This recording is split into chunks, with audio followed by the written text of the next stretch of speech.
The UK is in trouble. We all know that. We've got to look at this government that came in July last year. We've got a PM that's the most unpopular in history and getting more unpopular by the day, which just seems impossible to hate the guy more. But you do. You wake up every day and it's got worse. Can't seem to get anything right. Doesn't seem to have our own interests in mind. He is really just a crackpot. He doesn't really know what he's doing. He flip-flops on every idea he comes up with. He accuses, I mean, if you don't agree with his particular ideas, apparently you're a far-right activist. You know, and when he says far-right activist, he's talking about, you know, your skin-headed, swastikas tattooed thugs of the 1970s. He's not talking about normal people there. That's the image he's trying to portray, when actually the people he's accusing of these things are just normal people. And those people that he's talking about a lot of the time, not just people who are conservative or reform type people, there are people on the left as well. But there's moderate left people that maybe the Labour Party these days doesn't seem to represent, but they are on the left of the party as well. And he seems to think that if you don't agree with him and what they're doing themselves, no matter how good or bad it is, that apparently you're a racist, you're a sexist, you're a transphobe, you're this, you're that, you're the other. There's a name for everything you could possibly say, thus leaving you with no option but to either keep your mouth shut or you leave yourself open to abuse. And it's wrong. We all have free speech. We all have the ability to speak our minds. And we're allowed to speak our minds. This is still a free country. This isn't Russia. This isn't China. We don't have any limitations on what we can and can't think and can and can't say. I mean, I remember, you know, a little while ago when the lady was arrested for praying in the street. She was outside an abortion clinic. Now, obviously, she was making a bit of a point by standing there to silently pray, but she was praying in her head, not speaking out, you know, out loud. She wasn't telling anybody. Nobody could get offended by whether she was Christian or Catholic or Protestant or whatever. She simply was praying in her head. And she got arrested because she admitted to the policeman when he asked her, "What are you doing? Are you praying?" She said, "Yeah, I am." And he arrested her. And it's like, oh my God, you know, this is supposed to be Britain. We're supposed to be above this.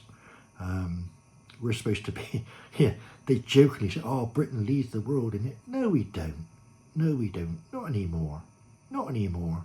Not if we're going to pursue the world as we are today. We are seen as a laughing stock. Starmer's a laughing stock.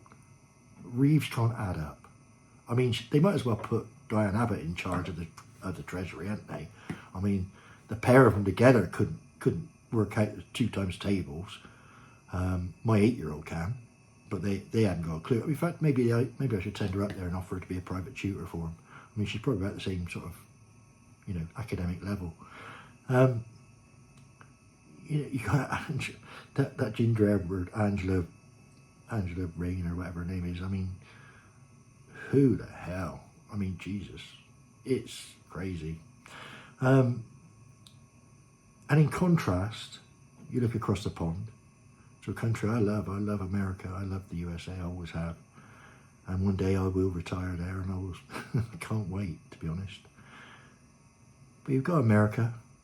They've been through 4 years of the most ridiculous administration you could ever see. You'd never imagine America's like it. I mean, I turned up in America the day we were allowed to fly back in after COVID, that con job. And I flew in, and it had changed. The people were not the same. The place was not the same. The outlook was not the same. But now it's back. And Donald Trump, for whether you like him or lump him, I mean, at the end of the day, he's a business person. He wants to lead America. He wants to make America his priority. And there's nothing wrong with that. Nothing wrong with that at all. Britain should be Starmer's priority. Not anybody else, not any other country, not immigrants from any other country, nothing at all. No aid anywhere.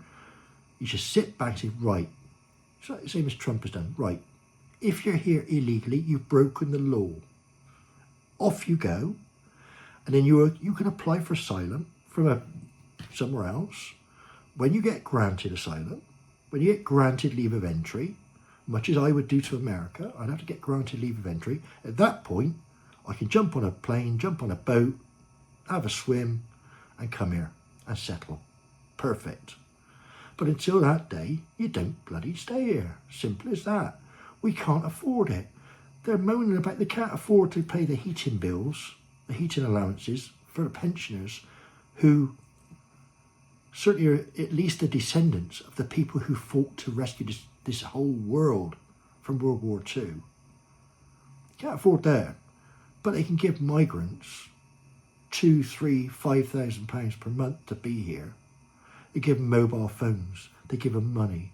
They put them up in 5-star hotels, 3-star hotels, 4-star hotels all over the country. Can't get a hotel room in a decent hotel these days because the migrants are in there. And I've got nothing against any of these people except that they're illegal. And I don't think anybody else wishes any ill on them except that they're illegal. They shouldn't be here. So we have to have some common sense in this country. We have to go back to ship everybody out and let you apply. And if you're lucky enough to get citizenship, to be allowed to come here, great. Come on in. No problem at all. But until you are allowed in, you don't come. These boats, I'm sorry, the Navy shouldn't, I mean, why aren't we using the Navy? I mean, the Navy should just be sat in the channel, and every time a boat comes near, they turn it around, they push it back towards France. Simple as that. They don't even get to British waters. Keep them out of British waters, send them back from whence they came. That's what the law says that. The law says that's what's supposed to happen.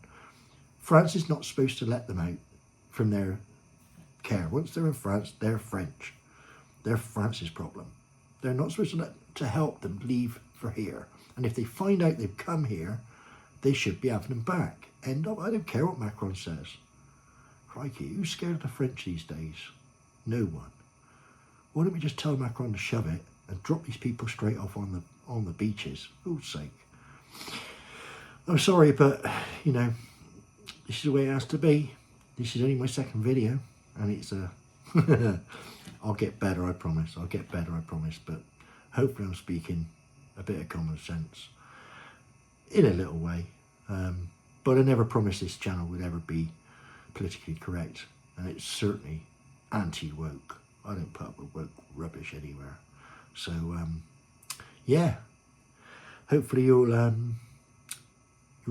try another one. Thanks very much.